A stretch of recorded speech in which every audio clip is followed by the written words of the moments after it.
बहुत बहुत धन्यवाद। आप सभी का सचेतन के इस विचार के सत्र में स्वागत है।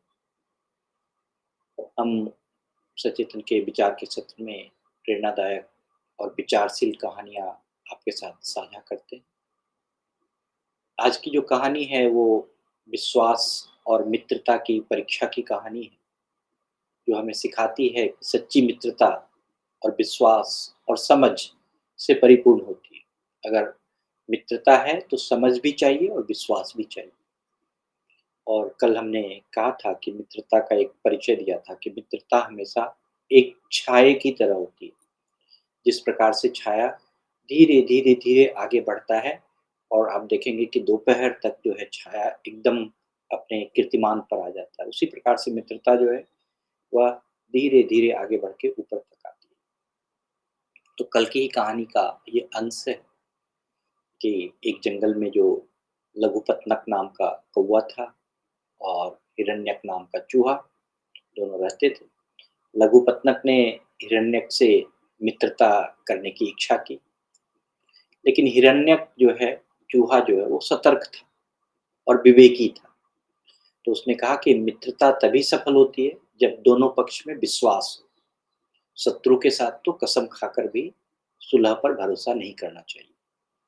तो हिरण्यक जो है कौवा, उसने उदाहरण देते हुए कहा कि सॉरी, जो चूहा था उसने और एक उदाहरण दिया कि इंद्र ने जो है वो मित्रता का वचन देकर वृत्तासुर एक राक्षस थे, उसका भी वध कर दिया।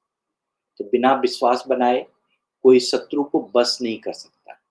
तो इसलिए जो है कि विश्वास की परीक्षा करनी पड़ेगी। चूहा बड़े अच्छे से उस कौवे से जो है कि विश्वास की परीक्षा करने के लिए जो है कि बहुत सारे ऐसे बात कहे।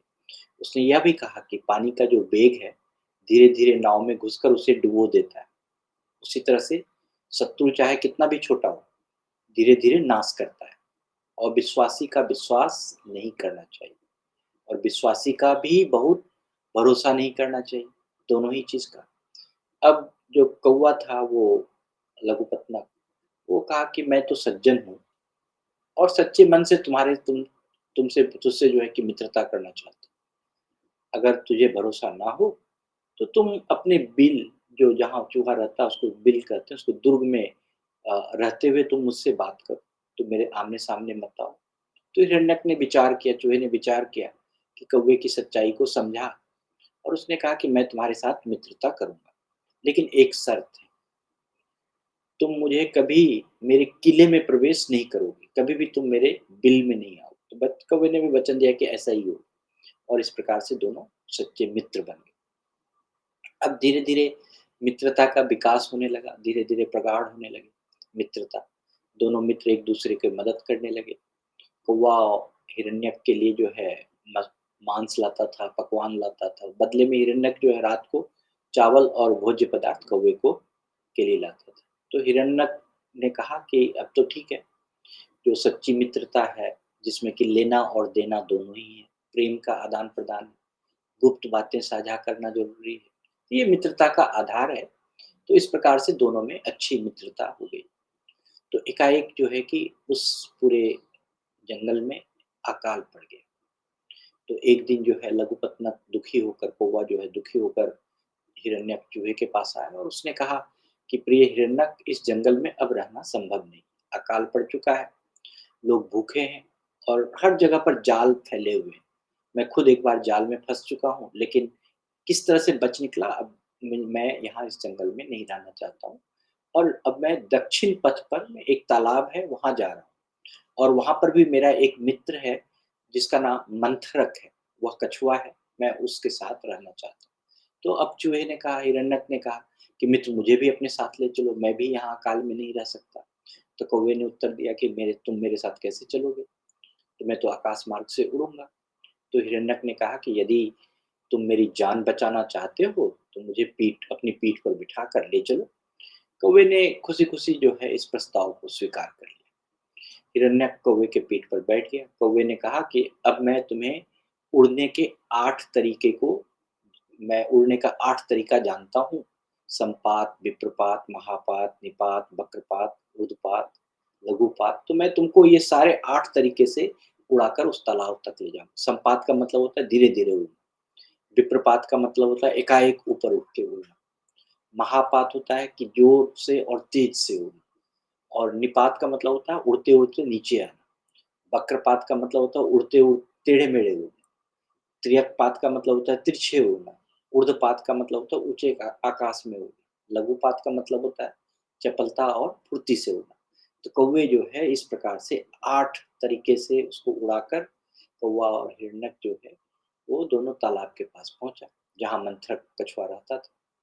मंथरक ने कौवे को देखा, उसने चूहे को कौवे की पीठ पर देखा, तो वह चौंक कर पानी में छिप गया। कौवे ने पुकारा, मंथरक, मैं तुम्हारा मित्र हूँ, तुम्हारा मित्र लघुपतना, बाहर आओ। तो मंथरक जो है, कछुआ जो है वो बाहर आया। मित्र, इतने समय बाद तुम्हें देखकर बहुत खुशी हो रही है, लेकिन यह चूहा कौन है जिसे तुम अपनी पीठ पर लाए? यह सुनकर मंथरक जो है ने कौवे का ध्यान से देखा और उसे पहचान लिया। हाँ, ठीक है, ये मेरा ही दोस्त है। वह खुशी-खुशी जो है रोमांच से भरा है। दोनों बड़े अच्छे से मिले, शरीर पुलकित था। दोनों मित्र जो है कि गले से मिले। बहुत समय बीत गए, मैं तुम्हें पहचान नहीं पाया, इसलिए मैं पानी में छिप गया। लेकिन बार-बार वो जो है यह पूछे कि तुम जो है कि इस कौवे को अपनी पीठ पर ये चूहे को उड़ाकर कैसे लाए? तो कौवा पेड़ से उतरकर बड़ा अच्छा से लगा, बहुत अच्छा लगा। वो जो मित्रता थी वो अमृत से भी मूल्यवान थी और बड़े अच्छे से मिले। लेकिन बार-बार जो है वो मंथरक के मन में एक ही चीज़ हो कि एक दोस्त ए एक एक दूसरे का जो दुश्मन है और फिर भी ये इसको पीठ पर उड़ा के कैसे लाया? मि हि हिरण्यक जो था वो मंथरक के पास गया और कौवे के बगल में बैठ गया। देखा कि अरे! ये तो सब एकदम अच्छे तरीके से बैठ रहा है। सच्ची मित्रता समय परिस्थिति पर नहीं टूटती है, वो भी समझ में आ रहा है। सच्चा मित्र वही है कि विपरीत परिस्थिति में भी साथ निभाते हैं। ये विपरीत परिस्थिति में भी आया है। मिलना, सहानुभूति, सब चीज़ ठीक है। तो चूहे का परिचय अब जो है उसने करा। अब फिर मंत्रक ने पूछा कि ये चूहा कौन है? ये तेरा भोजन हो सकता है, फिर भी तुम इसे अपनी पीठ पर बिठा कर लाया। इसके पीछे ज़रूर कोई ख़ास कारण हो। तो कौवे ने कहा कि ये हिरण्यक है, मेरा मित्र है। मेरे जीवन मेरे जीवन के समान है। मेरा ऐसा है कि मेरा जीवन की तरह है, मेरे दोस्त बड़ा मेरा जान है। इसके गुण अनगिनत हैं, जैसे पानी में धाराएँ होती है अनगिनत, वैसे ही इनके दोनों मित्रों में गुण हैं। जैसे बहुत सारे तारे हैं, बालू के कण हैं, असंख्य हैं। इसी प्रकार से जो है असंख्य गुण हैं हम दोनों की मित्रता में। हम दोनों अत्यंत दुःख में भी जो है एक साथ रहते हैं। इसलिए तुम्हारे पास हम दोनों मिलकर आए।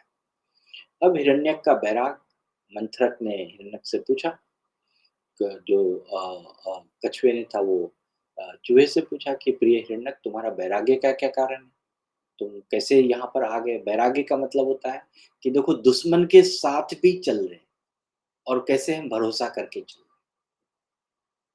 तो ये चीज़ वैराग्य की बात है कि अगर हमारे परिस्थिति भी पलट रही हो, तब भी हम पूरा विश्वास के साथ वैसे करके चलें।